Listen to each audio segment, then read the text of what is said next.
Hey, students, it's great to be back with you. I know we're getting to you a day late. We apologize. We had a young adult, or not a young adult. I took some young adults to a youth conference to get them equipped and trained up. And so we're getting back now. And last week I kind of had a little bit of a head cold. So I don't think you really wanted me to listen to that, to be honest. But we're back. We're getting ready. It'll be a Thursday when you're listening to this, but we're ready to be here. Obviously, if you're a student, you know this guy, Emmett Davis. He is very much a part of your lives every single week at youth group.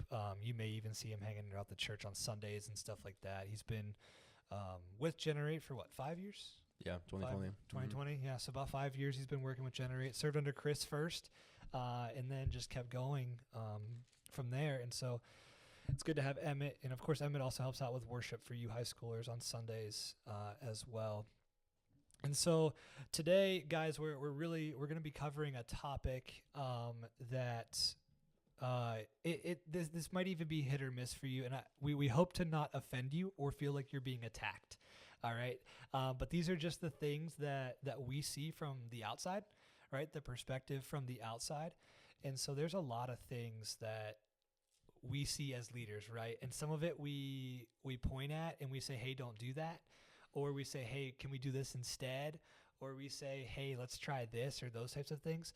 But this is one of those things that's definitely a little bit harder to, even as Emmett and I were talking before we jumped on here, it's kind of a hard topic to even think about and look at when it pertains to students, just solely on the fact that, like you said, Emmett, we only know what they give us. Yeah.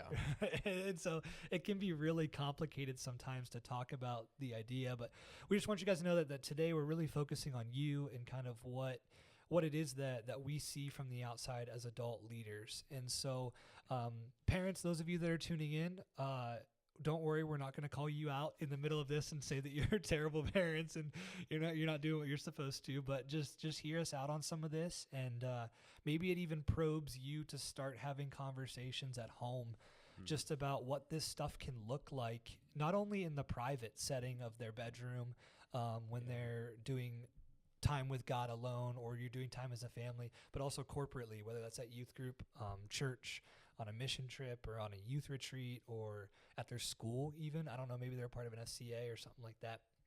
So I hope that you gained from this. So we're going to throw the question of the day up here, I guess. I don't know if we're going to call it the question of the day, but for today we're going to call it the question of today.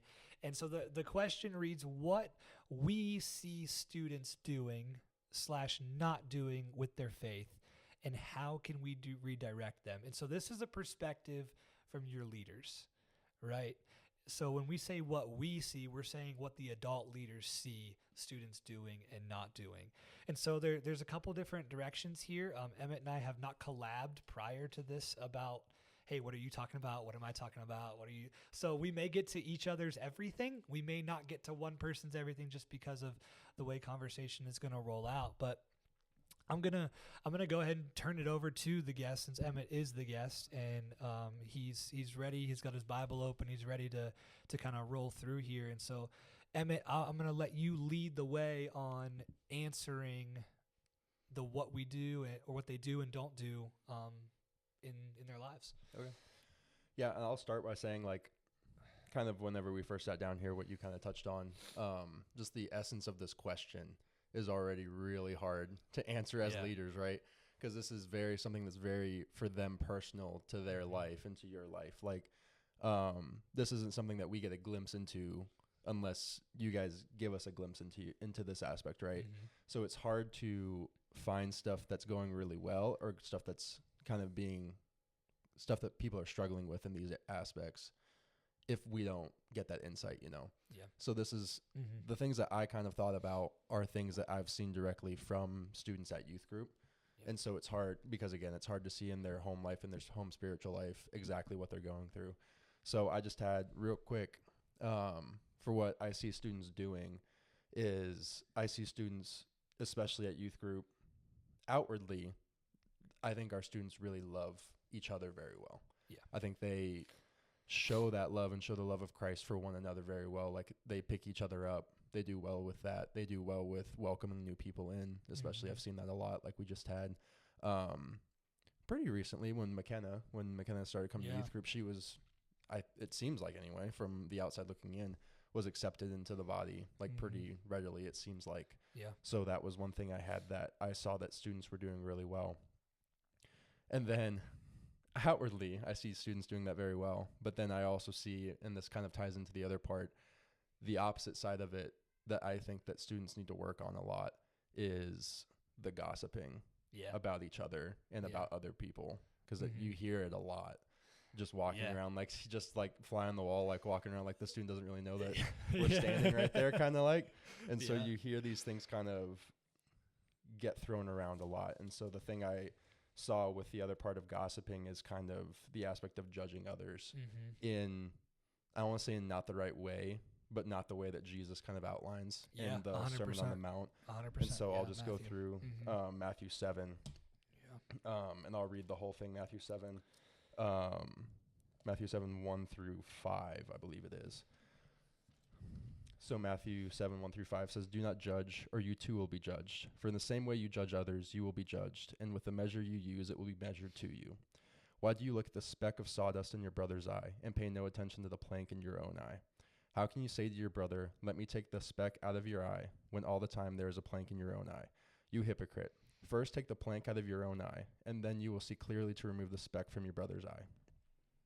And so with this passage, I always have trouble with the people that say Christians should never judge other people, because biblically I see this passage, and even like rationally, if you think about it, if we're called to be salt and light of the earth, we're called to be salt and light, which means calling out sin and being light to the darkness of the world, right? Yeah. And so I feel like when you say you shouldn't judge other people, if it's going off of what Jesus talks about in the first part, absolutely. Yeah. Like you shouldn't judge other people in the manner that Jesus is talking about in this passage. Because for me, like judging people, and that's even like, it's such a buzzword to say judge people. Like I think it loses a lot in the connotation we put onto it. But I think a better way to see, like, because if you ever have to talk to somebody and say, if they come to you and say, ask, is X a sin, or is what I'm doing in my life a sin? The aspect of calling that out is judging them. Like you can't say, like, why would you even think about that? Yeah. Or why would you do that? Yeah, exactly. Like you can't talk about the world and things worldly people do without judging it. Like that's basically what happens. But on the flip side, which I think Jesus is calling out here, you have to have the right heart behind 100%. whenever you judge 100%. somebody. If you're judging because of you want to improve yourself or make yourself feel better because you're saying that person is doing X, Y, Z, I'm not doing X, Y, Z, I'm so much better. That's whenever what Jesus is talking about here, because he says, why are you calling out the speck whenever you have a plank, whenever you have a much bigger problem in your own eye, and you're calling that out because you want to point everyone's attention to, hey, that person is dealing with that speck. And I have this big thing that everyone can see, but I'm trying to get attention away from it. And so that's what Jesus, I think, is saying here, that we're supposed to, because he says we're salt and light, we're supposed to call out those things in other people. But if your heart isn't right behind when you do it, then it doesn't even matter. It's not what Jesus is calling us to do. And I think that's the main thing I see a lot with students, not our students, and just students in general, especially like I was in high school. It was the same way. Like, I think that's just the biggest thing, is that they're quick, especially Christian church kids are quick to call out their peers if they, and for sometimes like they're trying to do their best, but other times it's like they're around their friends and they're trying to call out whatever. So that's one of the big things I've seen with what they're not doing with their faith, is they're not taking the Jesus biblical approach to judging other people or calling other people out for certain things, because they're trying to place themselves above or trying to talk down to somebody else. And it's just not what Jesus in Matthew 7 is talking about. I think one of the other aspects of this that is really important, right, is how this looks not only just female to female and male to male, but male to female. Yeah. Right. I think a lot of times when we see things like relationships end in youth group, or somebody we knew was in a relationship, all of a sudden the encompassing situation takes over the reins of gossip. And by that, I mean, well, this boy hurt me, so him and all of his friends are terrible people. Yeah. Right? Or this girl didn't do what I wanted, and so this girl and all her friends are terrible people, right? Mm-hmm. And so there's almost whatever careness about it. I'm just going to judge whoever, whenever, however I want. And you're exactly right when you point at when you look at that first part, right? If you base it on just the first part, like if Jesus would have stopped there, right, it would have been like, yeah, okay, like do unto others as others do to you, kind of thing, right? But then Jesus does look back and he's like, hey, have you even looked in the mirror lately? Like, before you can even almost approach this idea of even identifying, even if you're from the right heart and the right mind space and everything, even before you can come from that, right? Like, have you spent time in prayer? Like, God, how is it best to say this to love this person, right? Because obviously I see it, right? And I care to an extent to make it a point to say something. Yeah. But I know that maybe they struggle with like peer pressure or anxiety. So how do I bring this up without re-inviting the anxiety, the peer pressure, the fear, all those things into those conversations? Yeah. And I don't think they do that well at all, right? Like, it's almost like they forget that oftentimes the cliche is this for students, right? Well, did you ask God to help you on your test? Yeah. Like, sometimes I'm like, man, kids are just throwing prayers at the wall these days, asking for God to give them an A, right? But they didn't care to study. They didn't care to do the study guide. They didn't prepare. They didn't do the extra credit to get the extra points for the questions they missed. Nothing like that. The old God is a genie. Exactly. God is a genie in your bottle, and he can just come whenever you want. That's exactly what I feel like they do with other students, where they're like, okay, God, I'm doing me, but fix that person. Yeah. Right? God, I'm doing me, and I'm doing me pretty well right now. And so, but fix that person because 5 years ago they hurt me. Yeah. Right? So there's a lack of repentance. There's a lack of moving forward. There's a lack of looking at themselves. And so it comes back to just like, I think you had kind of mentioned this, when we give it the perspective of Jesus, right? Like, what eyes, what lens is this coming through that says, I need to be more like God first, right? Before I even jump into any of this type of stuff. And I'm not saying that verses 3 honor any less than verses 1 and 2 or anything like that. Obviously, this is all in red letters. It's all very important by Jesus. But there's definitely a level. Yeah. Even like for other people too, some of our other students, I feel like they also get caught up in enthusiasm. Yeah. If they learn like what's sinful, what's not, and they're so enthusiastic that they want to help their friends at school or wherever and say like, oh, this is bad, don't do this, like, why are you doing this kind of thing? And they're forgetting, like, the enthusiasm is great, like I'm here for it, but they're also forgetting the parts of the Bible where it says we should be slow and like take our time, and I forget where it is that it says that. They come off sounding more like a parent, rather than like a friend or an aid. Yeah, 100%. And I liked what you said. not to switch it up a little bit. Go for it. But you had mentioned about how whenever there's a breakup that happens or something, and then all of a sudden it's, oh, well, this person hurt me, so all of my friend group thinks that all of his friend group is bad, and we're not going to like them anymore, or that kind of thing. Yep. And then just back to earlier in the Sermon on the Mount, whenever it's Matthew 5, and it's the love for the enemies part. Yeah. And I think that's something that students really struggle with understanding. And it's a hard thing. Like, adults struggle with this more than kids do, maybe. I mean, you could probably you could narrow it down probably to like 10 adults in like the congregation just in general. You could ask 10 adults on a Sunday morning, how many of you love your boss? Yeah. Right?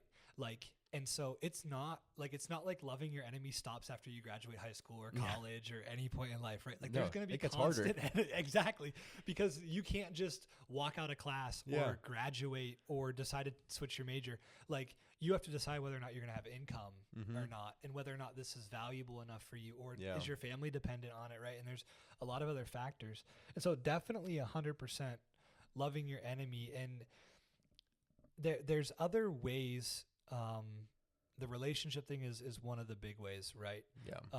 The other ways that the loving the enemy part, I really see students, at least recently. I wouldn't say it's always been this way for as long as I've been here, right? Just approaching that 2-year mark. But as of recently, at least I've had a couple conversations, like especially at the Go retreat this past month at Camp Gideon. There are some people that are genuinely interested at loving their enemy or fixing the way that they're handling their faith. They just lack the how and what steps to take to get there. Yeah. Right? Like they think loving their enemy needs to turn into this giant rebuke fest, right? Where it's like slow to anger, right? Quick to listen. And oftentimes what gets left out is we don't ask enough questions. Yeah. Right? Nobody asks enough questions.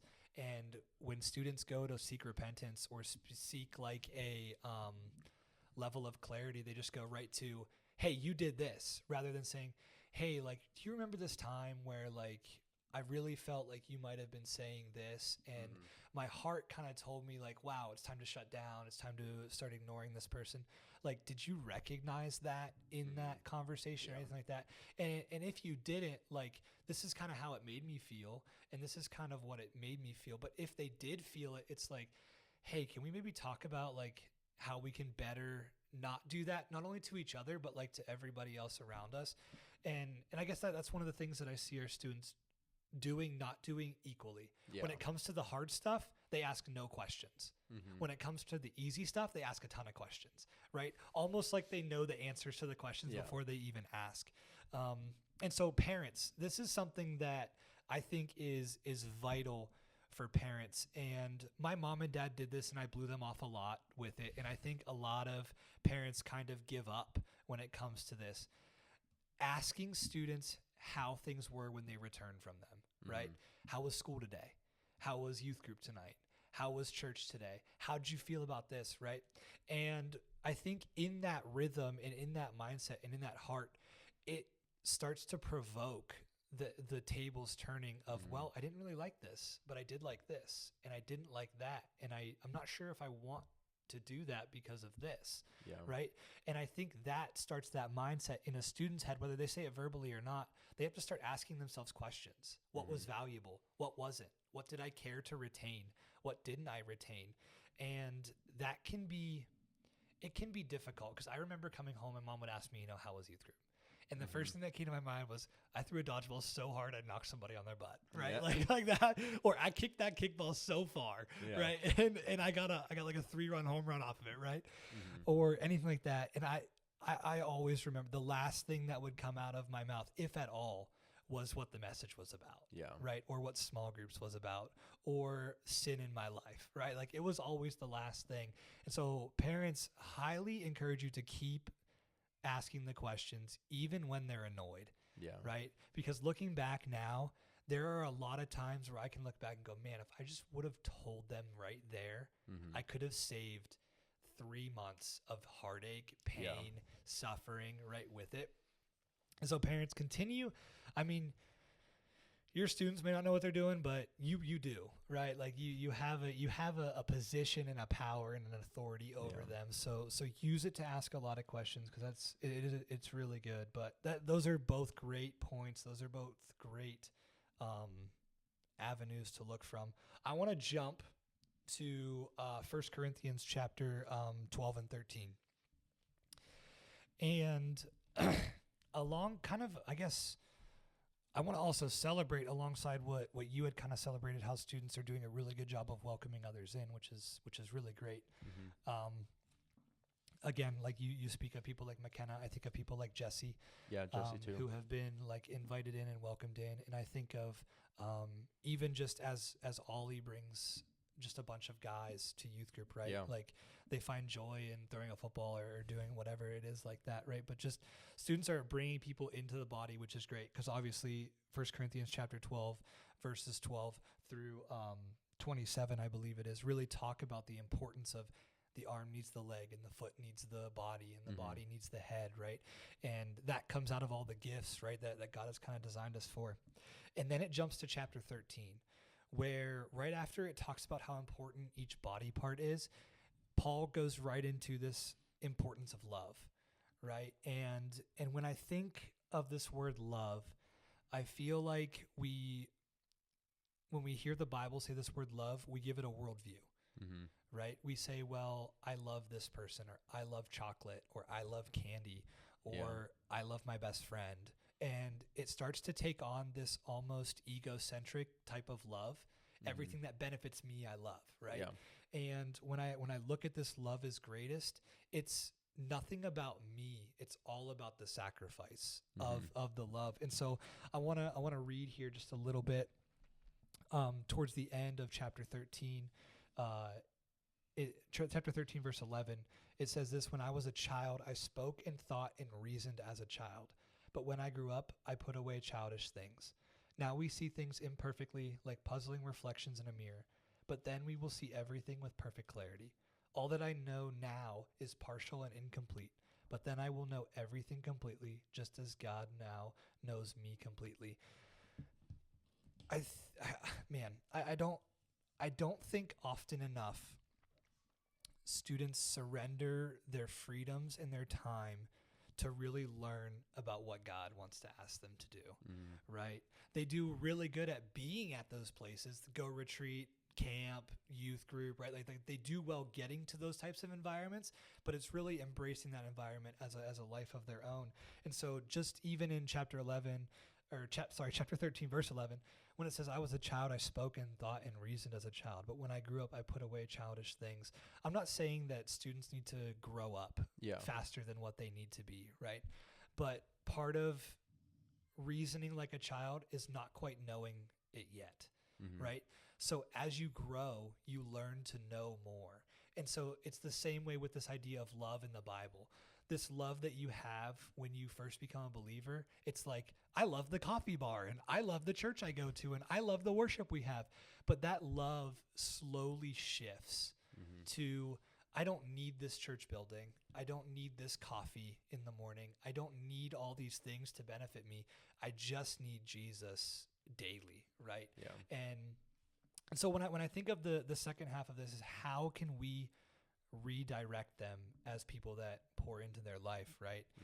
And I think it's this idea of modeling the imperfection that we are as created human beings born into sin, right?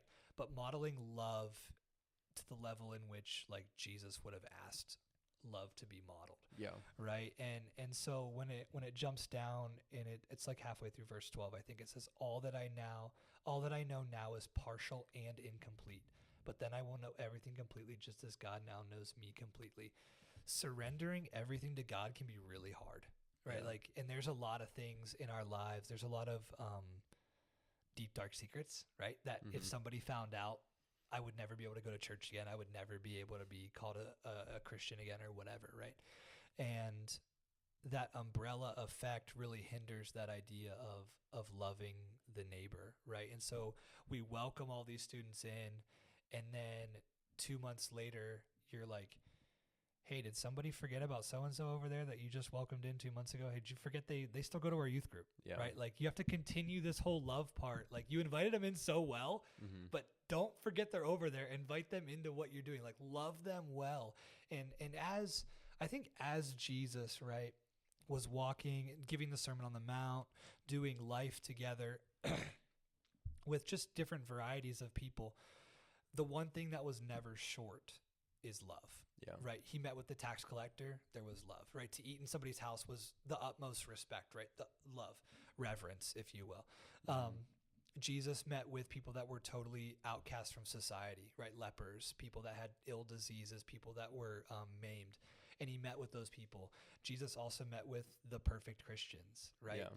But he also met with people like Mary and Martha who just were looking at it two different ways. And so when we look at how can we redirect them, students, you're looking at it two separate ways. All right. This whole love thing, like it can't be I love chocolate and I love Jesus and like it comes together. Like the loves are separate, right? Like to love somebody is to bring them in, to add them to allow them in, to tell them your secret, to hold accountability, to hold that. And so like you said, they do a great job of welcoming in. It's no problem with welcoming in. It's that 2 months later, are we still loving well, and are we doing that to a complete sense? And somebody wrote a book, and I think I have it over on my shelf. Where's it at? Anyway, I forget the title. Yeah, but it talked about how when we use agape and when we use just regular love, and the times in which we should separate those and different and all that stuff. And so one of the coolest things I think students can do is almost do a word study on the word agape and the word love, right? To find the differences of what agape is. There's another one, like, is it like, it's like ludus or something like that, is another form of a type of love. And so there's a lot of love words that students use, and that's what I was gonna. They that's need what to I, embrace. That's what I pulled up here because I really wish like the English language loses so much from Greek. Amen, 100%, brother. The word love, like so much. We have one. Yeah. And Greek, that's what I just pulled up here. There's 8 Greek words for love that all mean different things. And so we get to the lovely task of people translated the Bible, and for every one of these 8 forms of love, they just put love for English. So we have the lovely task. Or capitalize it. Ooh. Or So we have the great task of we have to go through and actually like be diligent and research like in the Bible what form of love is being talked about. Most of the time you can figure it out because it's most of the time agape. It's most of the time godly love. But yeah, that's something else that I agree students, especially because of the culture we live in, right? Like everything is love. Like everything is, that's what relates to everything. Like you love everybody, you love the world, you love everything, and without really knowing what the word actually means, you know? And I think like the biggest thing, like even just in terms of relationships, like saying that love is a feeling, like being married, like love is a choice. Like love is, it is a feeling for sure in certain areas and at certain stages of a relationship, it's a feeling. But you get to other stages and it is absolutely like, as I'm growing and furthering in my marriage, I'm learning that love is a choice. I don't want to do the dishes, but but I will. Best love I will, because by doing this. It would make my wife happy if I did the dishes, you 100%. know? And so just in terms of everything with culture of today, that the word love has just become so, I would say transformed. I would say it's lost its value. It's become devalued in the culture that we live in. Like you said, like I love chocolate and I love Jesus. Like those are not they're not even close at all. Like there's two very different forms of love, but to us, like because it's one word and we hear it every single waking moment, it just has lost all its meaning. Especially I'm not trying to step on any students' toes. I hear students all say, I love sports. I love this team. I love this sport I play. I love this game I play, and all those types of things, right? And I just really think about, you love it so much. Did you share Jesus with everybody on it? Or that's a part of it? You say you love your teammates so much. Like, you how much do you love your teammates? How much are you willing to like love the teammates, right? Because on the other hand of that love is like people are not going to receive it well, and they're going to kick back on it, and we can't give up, right? We can't start seeing the trend where our students are not resilient enough to say, you know what, like that hurts, but I can totally move on. I'm not going to take it to this next level of where like, oh, they must mean that I'm a terrible person. All of a sudden have like this mental breakdown. And that's the thing I would like to ask students is like when they say, oh, I love my teammates, kind of ask them like, do you, like what we just said, like, do you love them? And kind of delve into like, as I'm not a parent, not by any long shot a parent, but I've heard, and I agree with, lots of people say that our parents say that discipline is like one of the highest forms of love, because a parent is going to say, I'm disciplining you because I love you, because I want you to change this behavior. So down the line, it doesn't affect you. But right now it does, and you might not like me for it, but I love you so much. I'm willing to risk you not liking me in this moment so that later on you'll correct like this behavior or whatever it is, right? And so that's where I would like to see students where they say, oh, it's not the same thing. It's not discipline, but do you love your teammates enough that you're going to share the gospel even if they aren't your friend anymore? Like, is that how much you love them? And the other part where like students can say, you know what, I don't love my teammates that much. Like, I don't feel that much love that I want to share this with them, that they don't receive it or we're not friends anymore or whatever the heck happens. Yeah. But odds are they're going to lie and say, no, I love them that much. But that doesn't help us. That doesn't help parents. Because if they say like, oh, I don't, no, I would say I don't.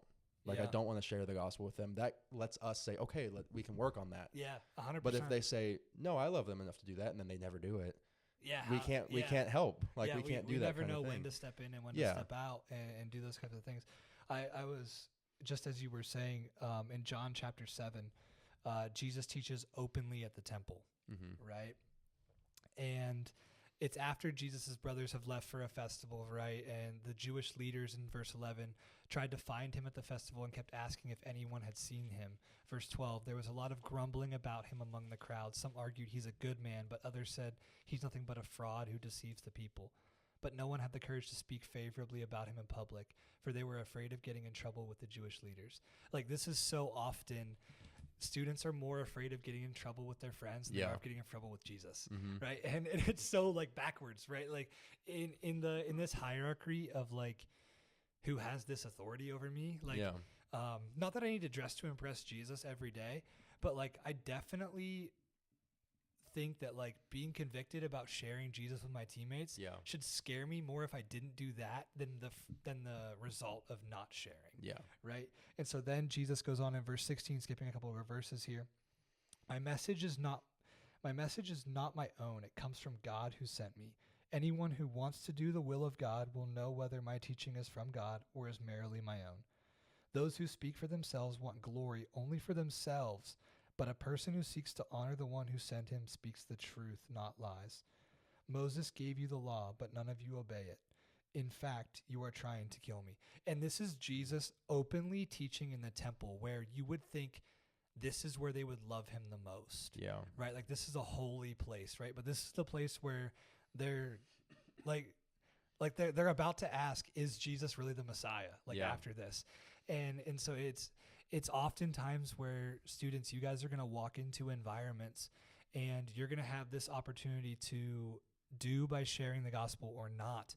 And you're going to have to walk in and you're going to either come out like Jesus did here talking in the temple, or you're going to come out some verses later in verse 25 talking about, well, is Jesus even real? Right. And it's definitely one of those things that it goes along with the asking questions thing, right? Like if you're unwilling to ask the questions to further to know how to get better at, you're not really doing anything for the speck in your eye. You're not doing anything for the gospel. You're not doing anything for spreading. But it just has to be an intentional thing. And just like the high schoolers tidbit, right? We're going to be talking about surrendering a little bit at youth group this week for high school. And we already kind of covered this with middle schoolers a couple weeks ago. But it's a constant surrender.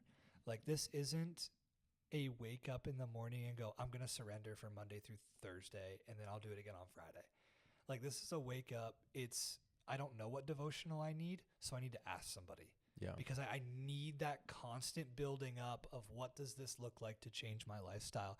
Because if not, this question will always dominate the lives of teenagers today, adults, anybody. I mean, really, this question can kind of encompass with anybody.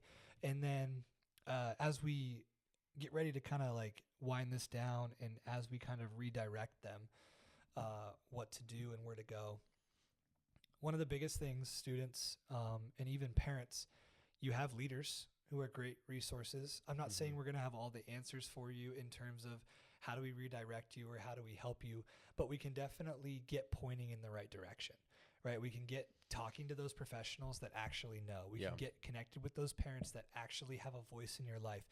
I always tell people, I see students and you see students maybe even less than I do.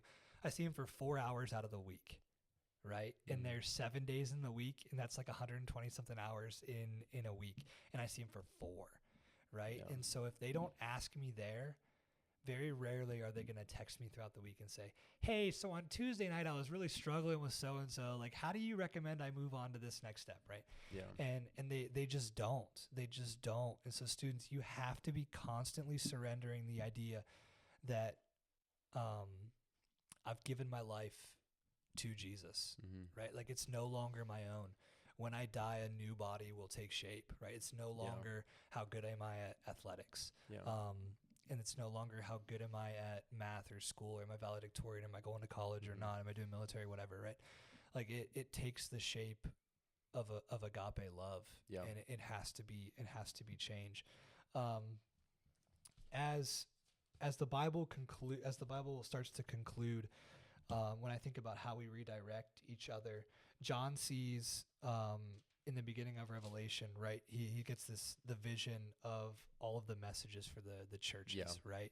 And when you look at the church in Ephesus, right, the church in Thyatira, Smyrna, right, like we see the church in Ephesus like back in Ephesians, right? And you compare Ephesus and Ephesians, and you go, Paul, like you kind of told him this, right? Like, and now like John's getting a vision, like, at what point do we start to say this is valid, right? Like, it's here in the first book, it's in the 5th book, it's in the 27th book, and now it's in the last book. Like, at what point the faith that we claim to believe and the Jesus that we've accepted into our heart, like, this is that inspired word. This is like the manual, if you will, for the heart and for agape and for finding what students are doing and not doing and all those things. So students, I have a little bit of encouragement for you, and I don't know if Emmett will have any encouragement for you or not with this same type of thing. We really need to dive in as believers of Christ into what it looks like to be about the body, not just talk about it, right? I feel like last year I beat it into your heads about how to be about like what the body is and what being about the body means. We actually have to take and own that and do the physical part of going and being a part of that. And it's not gonna come by you listening to me speak on Sunday nights. Like, if that's the only part about being about the body that you're getting through the week, it's not gonna work. Like, I can only give you so much with such little time. And then if you choose not to share in small group, it's another thing that it's a missed opportunity to grow with. And so you have to utilize what's set before you. And if you're not, you're hurting yourself, right? This is going to sound terrible, right? I get paid whether or not, right? Like, and that sounds so terrible, and that's not my philosophy, and that's not my logic at all, right? But I want to see them thrive, and I want to invest, but they have to start owning some of it themselves.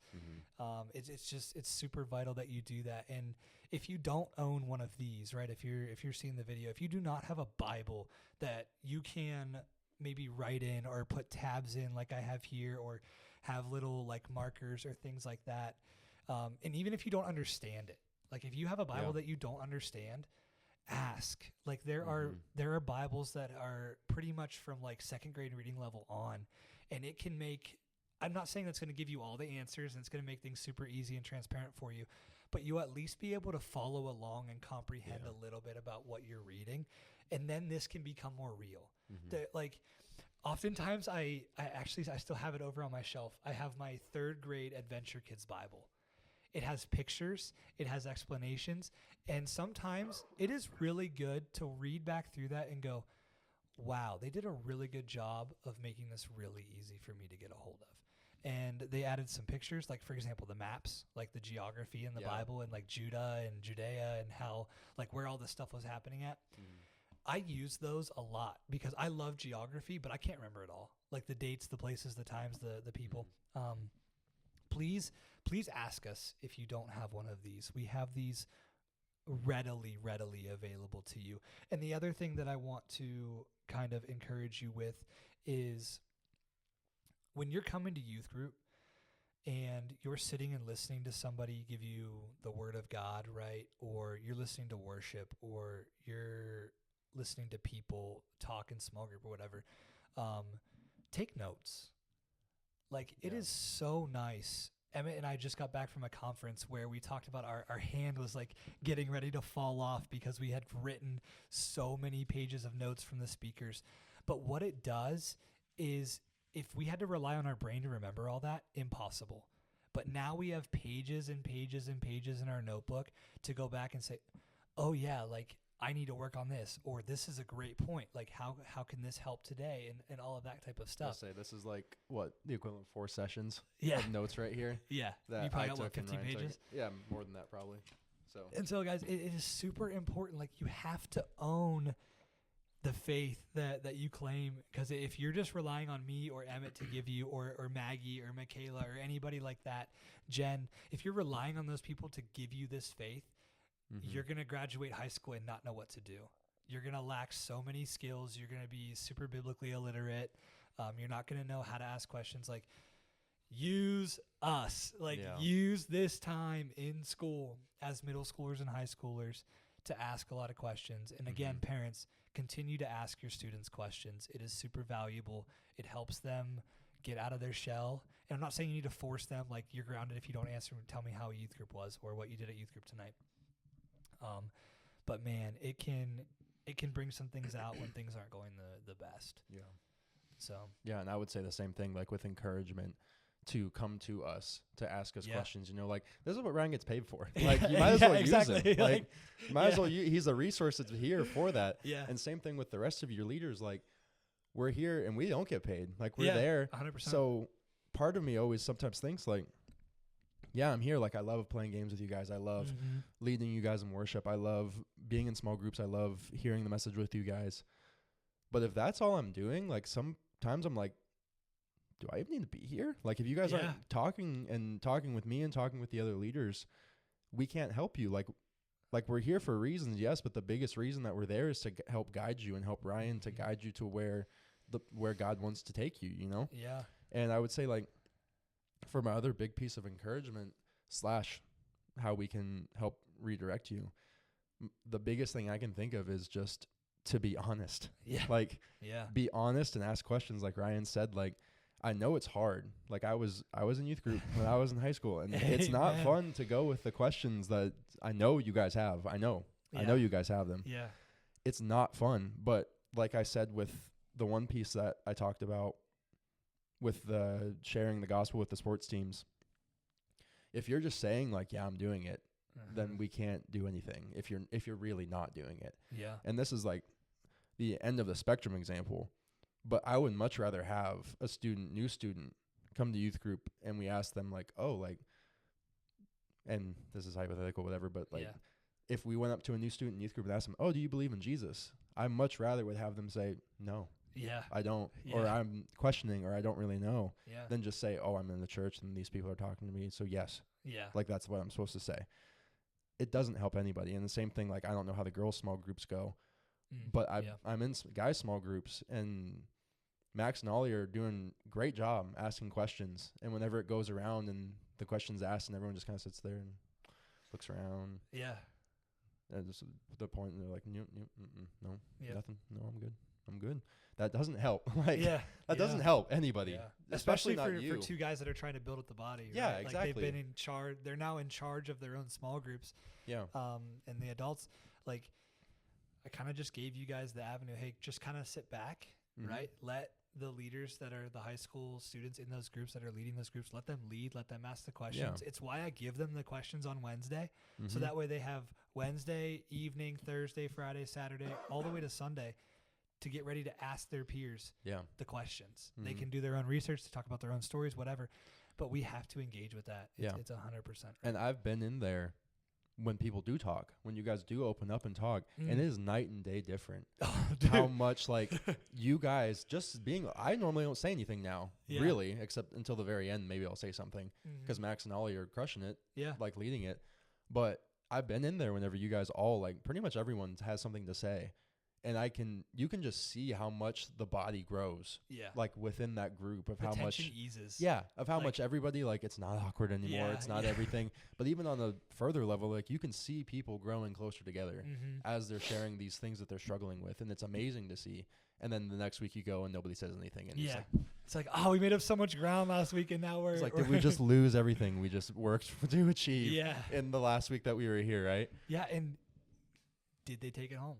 Yeah. Right? That Did too. you work on it all week long? Because if not, you probably did forget about it. Yeah. Right? And that's the other thing the last thing I would say for encouragement is we see a lot of you guys, and a lot of you guys I've noticed, the other leaders have noticed, we see you bring your Bibles and we see you taking 100%, notes. 100%. And it's awesome to see you guys taking 100%. notes. Like, I remember when I was in youth group, I had notebook like this, and I filled it up with stuff that my youth pastor talked about. And I still have those notebooks. Yeah. And I look back and I can Yeah. read like the things that he taught about, the things that I learned, the things that I had questions about. And it's Mhm. kind of cool. Like, you can read some of these things that I wrote when I was 17, 18, 16 years old. And I can say, wow, I've really grown. Yeah. Like, in this time since I Yeah. wrote these 8-10 years ago. Yeah, However I long it know. was. That's so sad. Dude, I know. Oh, I've been out of high school no. for a decade now. No, I didn't even- It's yeah. crazy. But like, those things are such valuable things to do. Mhm. And in the support thing, we see how many of you guys have started bringing Bibles and started bringing notebooks, and just encourage, if you don't, like, how beneficial it is Yeah. to do that and start doing 100%. 100%. Let's close in prayer here, and then we'll talk to you guys on Sunday and Wednesday and next week. God, we just come to you this evening. God, we thank you for each student, God, that Generate gets to be a part of their life. God, we thank you for each parent and family situation that we also get to be a part of. God, it is so good to see how you are changing the lives of students, God, and you're just using different people to do so.